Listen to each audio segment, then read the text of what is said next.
أعوذ بالله من الشيطان الرجيم بسم الله الرحمن الرحيم وإذا أخذ ربك من بني آدم من ظهورهم ذريتهم وأشهدهم على أنفسهم ألست بربكم قالوا بلى شهدنا أن تقولوا يوم القيامة إنا كنا عن هذا غافلين اعوذ باللہ من الشیطان الرجیم بسم اللہ الرحمن الرحیم نویں پارے میں سورہ اعراف میں آیت نمبر 172 ہے، اور اللہ تعالی نے اس میں یہ بات ارشاد فرمائی کہ وَإِذْ أَخَذَ رَبُّكَ مِن بَنِي آدَمَ مِن ظُهُورِهِمْ، اور جب تمہارے پروردگار نے نکالا من بنی آدم حضرت آدم علیہ السلام کی اولاد کو من ظہورہم ان کے بیٹوں کی پیٹھ سے، ذریتہم ان کی اولاد کو۔ سب سے پہلے تو اس آیت کا اگر آپ ترجمہ دیکھیں تو پھر مسئلہ ایک واضح ہوتا ہے کہ اللہ تعالی نے یہاں پر یہ بات ارشاد نہیں فرمائی کہ ہم نے حضرت آدم علیہ السلام کی اولاد کو ان کی پیٹھ سے نکالا، بلکہ ارشاد یہ فرمایا ہے کہ اذ اخذ ربک، اور جب تمہارے پروردگار نے نکالا من بنی آدم، آدم علیہ السلام کی اولاد کی پیٹھ سے، یہ نہیں کہا کہ آدم علیہ السلام کی پشت سے، بلکہ بنی آدم کا لفظ آیا، تو اس کا مطلب یہ ہوا کہ بنی آدم جو تھے من ظہورہم ان کی پیٹھ سے ذریتہم ان کی اولادوں کو نکالا، پیدا کیا۔ تو ایک بات تو یہ پتہ چلی کہ قرآن نے یہ بات نہیں کہی کہ انسانوں کو حضرت آدم علیہ السلام کی پشت سے نکالا گیا، بلکہ قرآن نے یہ کہا ہے کہ تمہارے پروردگار نے پیدا کیا، نکالا بنی آدم کی پیٹھ سے ان کی نسلوں کو۔ تو حضرت آدم علیہ السلام تو نکل گئے، تو اس سے معلوم ہوا کہ حضرت آدم علیہ السلام کی پشت سے ایک نسل تو پوری کم سے کم چلی، اور اس نسل سے مزید فردر آگے لوگ پیدا کیے گئے، تو ہی تو بنی آدم بنے۔ مثلا حضرت آدم علیہ السلام کے فرض کر لیجئے کہ 100 بیٹے ہوئے، اب ان 100 بیٹوں کی پشت سے خدا نے کسی کو نکالا تو وہ 1000 ہو گئے، فرض کر رہے ہیں، اور یہ براہ راست 1000 افراد حضرت آدم علیہ السلام سے نہیں نکالے گئے۔ ایک بات تو قرآن کے ان الفاظ سے یہ معلوم ہوتی ہے، اور حقیقت بھی یہی ہے کہ اللہ تعالی نے حضرت آدم علیہ السلام کی پیٹھ سے، پشت سے ان کے اولاد کو نکالا، پھر وہ جو 100 ہو گئے پھر ان سے 1000 کو نکالا، 1000 سے پھر آگے لاکھ دنیا میں ہو گئے تو ان کو ان سے پیدا کیا، اور یہ تسلسل اب تک جاری ہے کہ جتنے بھی انسان اللہ کو منظور تھے کہ جس کے ہاں بیٹا اور بیٹی ہوں، اسی سے خدا نے ان کو پیدا کیا اور خدا نے ان کا معاملہ وہاں پر شروع کیا۔ اور حدیث میں یہ آیا ہے، رسول اللہ صلی اللہ علیہ وسلم کی روایت یہ آتی ہے ابو داؤد میں، ترمذی میں، کہ اللہ تعالی نے اپنا دست قدرت، اپنا ہاتھ مبارک، ہم نہیں جانتے اللہ کا ہاتھ کیسا ہے، ایسا ہی ہے جیسے رسول اللہ صلی اللہ علیہ وسلم فرما دیا، وہ ہاتھ اللہ تعالی نے حضرت آدم علیہ السلام کی پشت پر پھیرا، اور رسول اللہ صلی اللہ علیہ وسلم نے فرمایا کہ اس سے ان کی اولاد ہوئی، اور پھر غالباً اسی تسلسل سے ہوتا آیا ہوگا، یا یہ کہ بہرحال حدیث میں آیا ہے کہ ایک پوری مخلوق پیدا ہوئی اور وہ سب کے سب سفید رنگ کے تھے، اور اللہ تعالیٰ نے فرمایا یہ سب وہ لوگ ہیں جو جنت میں جانے والے ہیں، ان کے اعمال اہل جنت کے ہوں گے۔ اور دوسری وہ مخلوق تھی جس کو اللہ تعالیٰ نے پیدا کیا، اور وہ سیاہ رنگ کے تھے، اور اللہ تعالیٰ نے بتایا کہ یہ سب وہ لوگ ہیں جو جہنم میں جانے والے ہیں۔ اور صحابہ کرام رضی اللہ عنہ نے پوچھا اللہ کے رسول، جب یہ بات طے ہو گئی کہ کون جنتی اور کون جہنمی، تو عمل کا کیا مقام ہے، عمل کیوں کیا جائے؟ تو رسول اللہ صلی اللہ علیہ وسلم نے فرمایا کہ بس تم عمل کرتے رہو، اور ہر ایک کے لیے وہ عمل آسان ہو جاتا ہے جس عمل کو وہ کرنا چاہتا ہے، یعنی جو اللہ نے اختیار دیا ہے اس کی بنیاد پر تمہارے لیے وہ کام آسان ہو جائیں گے۔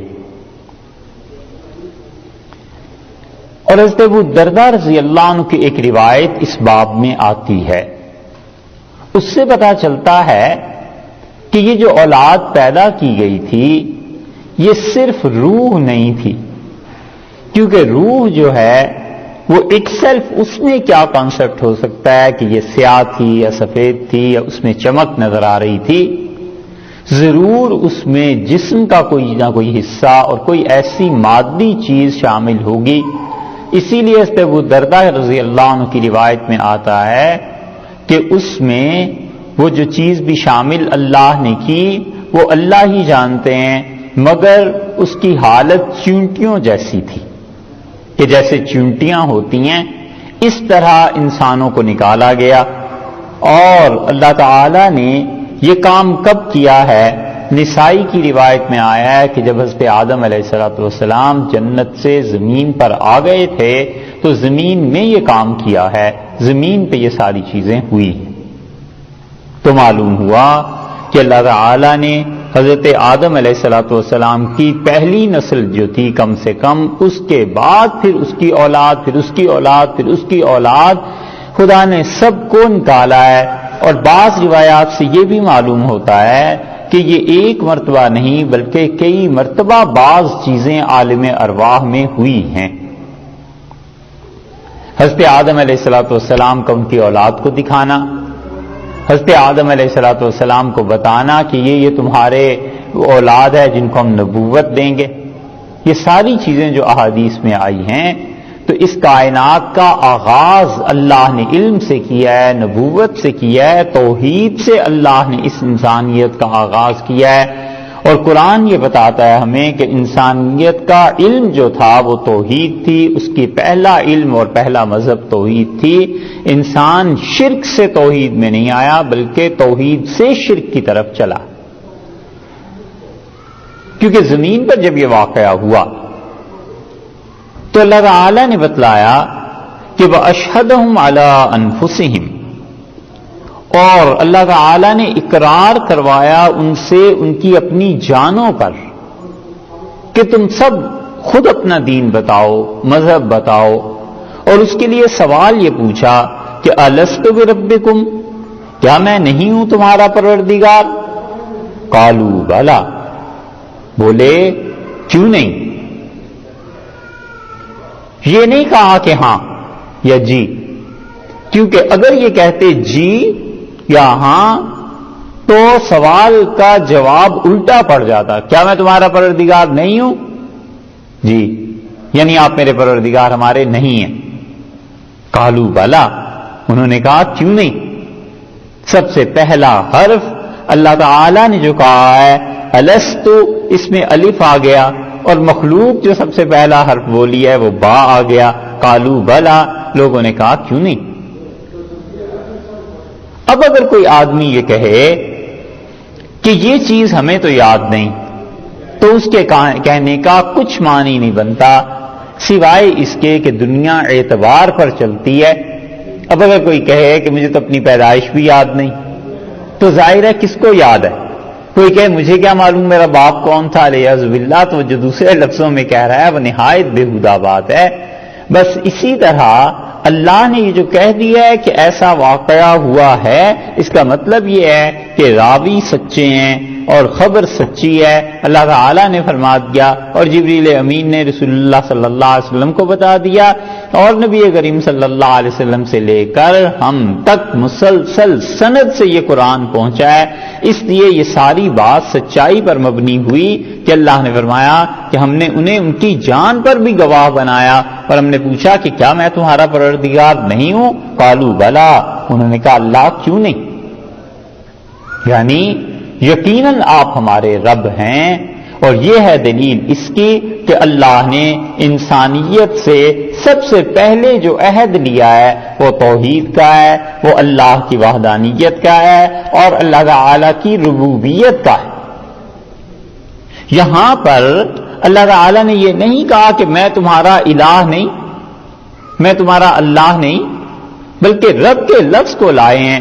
تو اللہ تعالی کی صفات میں ربوبیت کی صفت اور رب ہونا اتنا عظیم الشان ہے کہ تربیت انسان کی ہوتی رہتی ہے. جسمانی طور پر بھی وہ مربی ہے، غذا دیتا رہتا ہے، ہر انسان کو اس کے حصے کا رزق ملتا رہتا ہے. اور حقیقت میں بھی اللہ کی ذات مربی ہے کہ وہ اس کے ساتھ ساتھ روح کے رزق کا سامان بھی فراہم کرتا ہے. انبیاء علیہ الصلوۃ والسلام کو، ان کے نائبین کو ہر زمانے میں بھیجتا رہا ہے تاکہ انسان کی روح کی تربیت بھی ہوتی رہے اور انسان کے جسم کی تربیت بھی ہوتی رہے. اس لیے لفظ رب یہاں پر ارشاد فرمایا. اور یہ جو بلا کا لفظ ہے کہ انہوں نے کہا کیوں نہیں بلا، یہ بلا کا لفظ یا تو یہ مان لیا جائے کہ اللہ تعالی نے بس اتنا فرمایا مخلوق سے نقل کرتے ہوئے، سب لوگوں نے یہ کہا اور آگے ایک نیا جملہ آتا ہے. اور یا یہ کر لیا جائے کہ یہ بلا کے بعد بھی تسلسل کلام میں ہے. سو پہلی صورت تو یہ ہو سکتی ہے کہ قالوا بلا شہدنا، لوگوں نے کہا کیوں نہیں، شہدنا ہم گواہی دیتے ہیں، ہم اس بات کے قائل ہیں کہ ہمارا رب آپ کے علاوہ کوئی نہیں. تو بلا بھی ہو گیا اور شہدنا بھی ہو گیا کہ اقرار بھی ہوا اور اقرار کے ساتھ ساتھ گواہی بھی ہو گئی. اقرار تو یہ ہے جیسے ہم پہلا کلمہ پڑھتے ہیں اور کہتے ہیں کہ لا الہ الا اللہ، اور شہادت اور گواہی یہ ہے جیسے ہم دوسرا کلمہ پڑھتے ہیں اور ہم کہتے ہیں اشہد ان لا الہ الا اللہ، کہ میں گواہی دیتا ہوں کہ اللہ تعالی کے علاوہ کوئی الہ نہیں. تو یہ دوسرا کلمہ ہو گیا شہادت کا. کئی کلمات ہیں. ایک ذرا سی بات اس سے ذرا ہٹ کے کہیں، یہ جو لوگ اعتراض کرتے ہیں نا کہ 6 کلمے کہاں سے آ گئے، تو حدیث میں کئی ایک کلمات ہیں.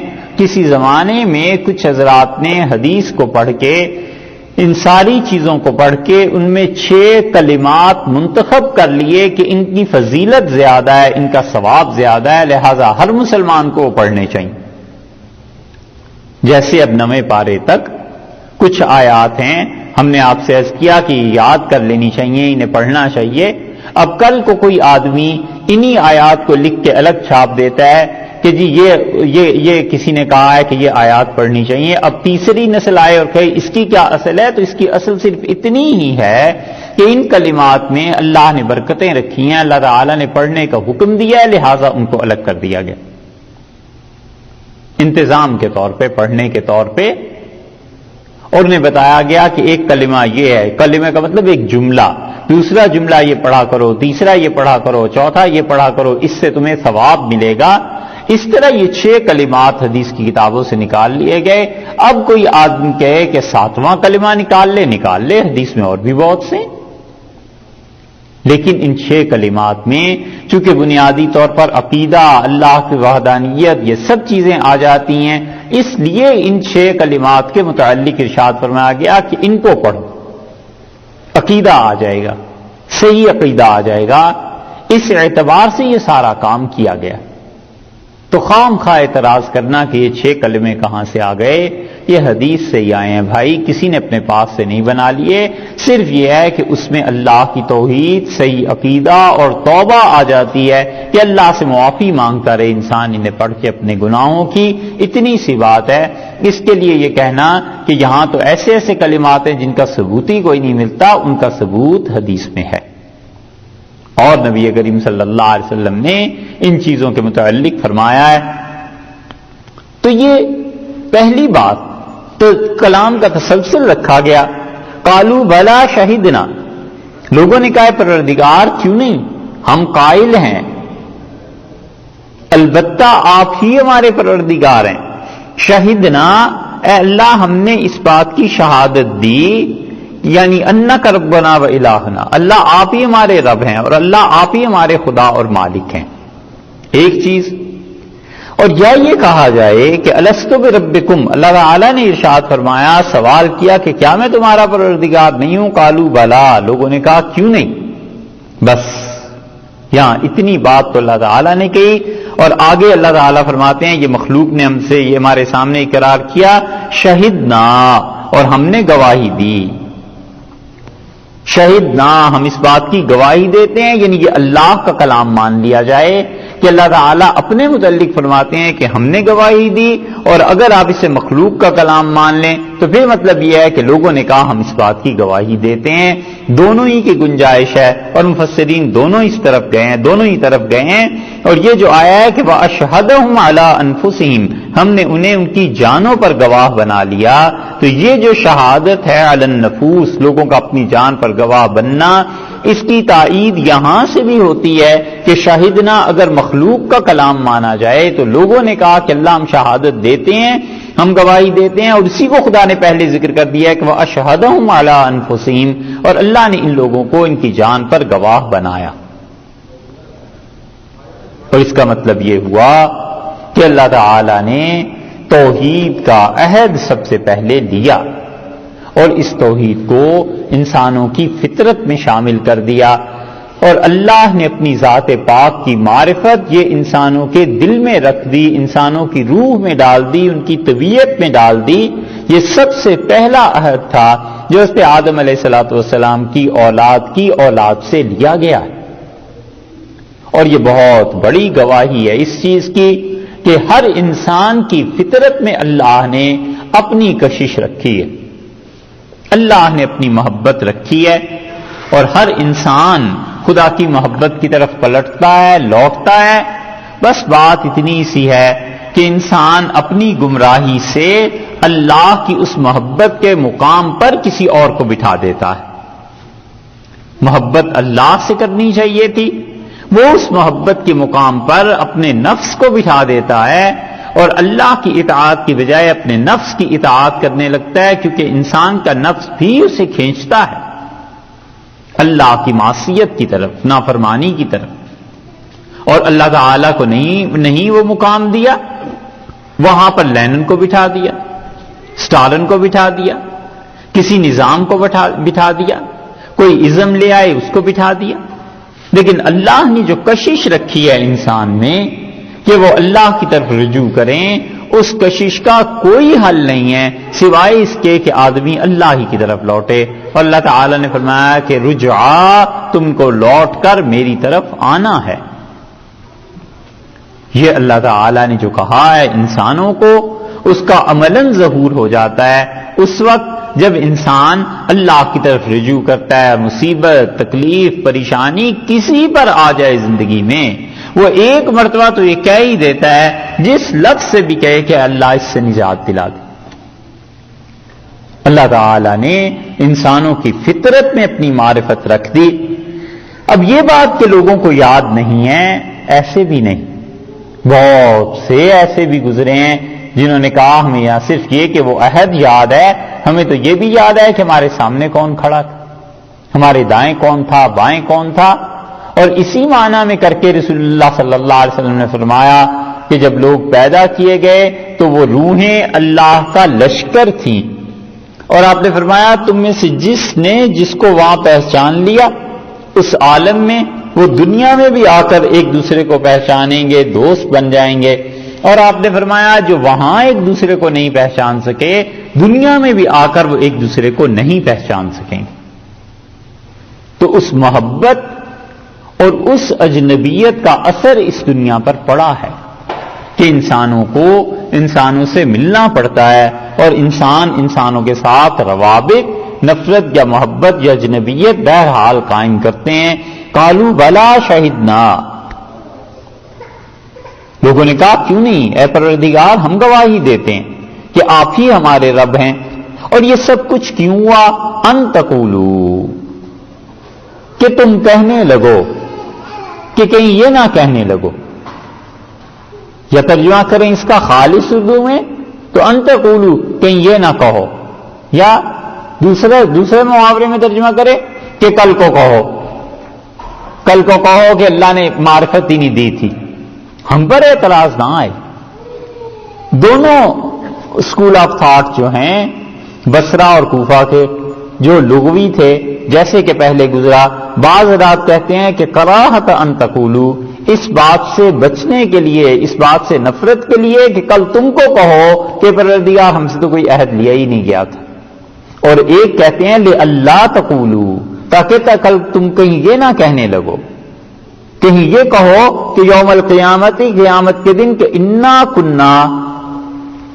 انا ہم کو، کننا تھے، ان ہاذا اس سے، ہاذا سے مراد یہ عہد توحید جو لیا گیا، اللہ کی وحدانیت کا اور توحید کا جو خدا نے وعدہ لیا تھا، غافلین، ہم کو اس کی خبر نہ تھی. قیامت میں تم یہ عذر لے کے نہ آنا کہ ہمیں تو اس کی خبر نہیں تھی.